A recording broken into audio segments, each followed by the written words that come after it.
Yes, I'm Patrice Pruvost, Curator of the fish collection. I'm involved in the database management on the fish-based project.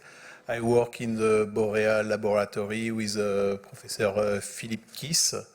And I'm here today because Clément Henry invited me to do a presentation because we had some discussion a few years ago about the possibility to link the database, the fish collection database, to BHL. So I will introduce you the importance for us as taxonomists to have library and to connect our data to BHL. So, taxonomy is a discipline of biology which identify, describe, classify, or names extent on fossil species and other taxa. Sorry, I cannot read. We traditionally use morphology, anatomy, chorology, and ethology to describe specimen. Actually, there is 2.2 million species described since 270 years. And we use a binomial naming system created by Linné in 1758. Actually, we use more and more new tools to describe the species, like electronic, and geometric, morphometric, and molecular tools.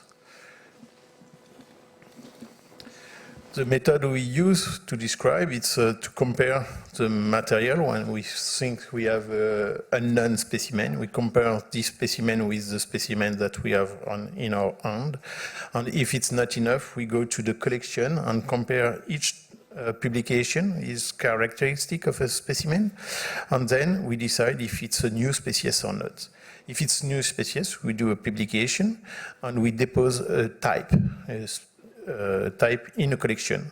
This is a specimen who serves as a reference. When we start to describe, it was more on morphologic aspect, but now the description of specimen is more and more involved in the integrative taxonomy. So it's not only morphology, but it's also biomolecular study, geographic study, ecology study, and also reproduction.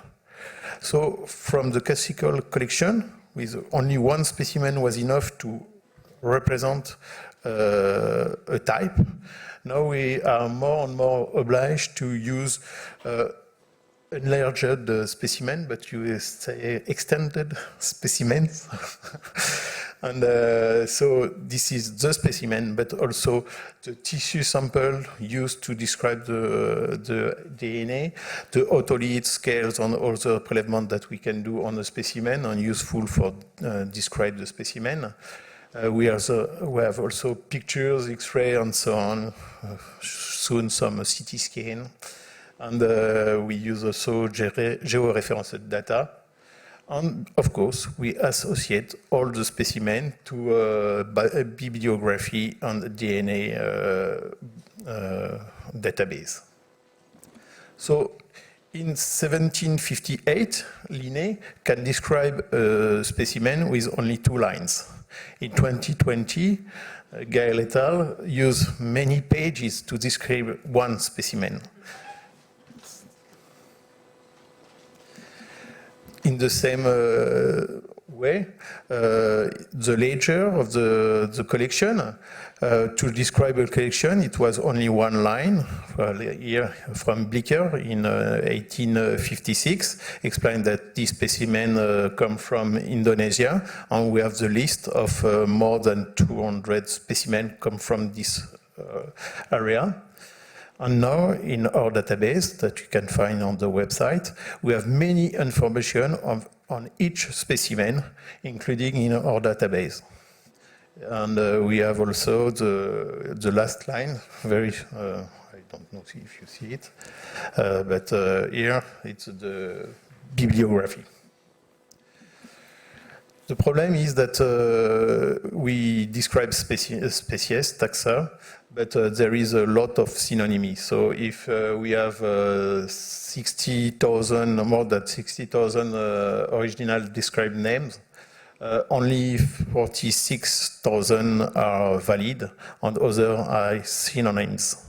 So each time that we are obliged to do a revision of an area, a new atlas, new inventory, or when we revise a genus or family, we are obliged to check everything, and sometimes we decide it's really a good name, a valid name. This one is a junior synonym or synonyms.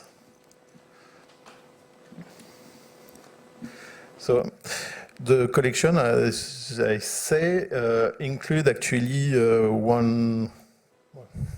many specimens. Started to be built in 1750. I give you two numbers. The second one is the number of time we give a name to the same specimen. So if we have je vais le dire, 137,000 specimens. We have more than this determination act for each specimen. And in our database, we try to link each determination to the publication where the specimen is seated. But you see, we have only 5,000 citations in our database. It's quite few because the database started in 1980 and we start to do the citation link only a few years ago. And if we go deeply, this citation goes straight to a page in the article and sometimes only to a title. Fishbase to GSIM is linked to Fishbase. So this collection, this database, include 6,000 references, and all information in database is linked to a reference.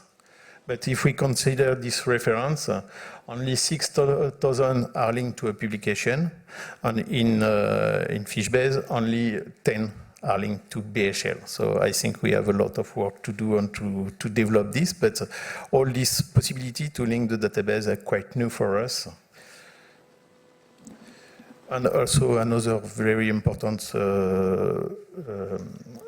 database for us is Catalog of Fishes from California Academy of Science, who they develop a reference database about taxa. And in this database, there is more than 36 valid name species described.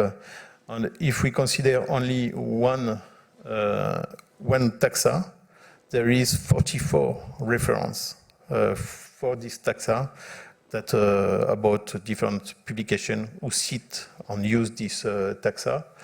And as you see, there is very few with a link to a real publication, and it's very difficult for us to find the good publication.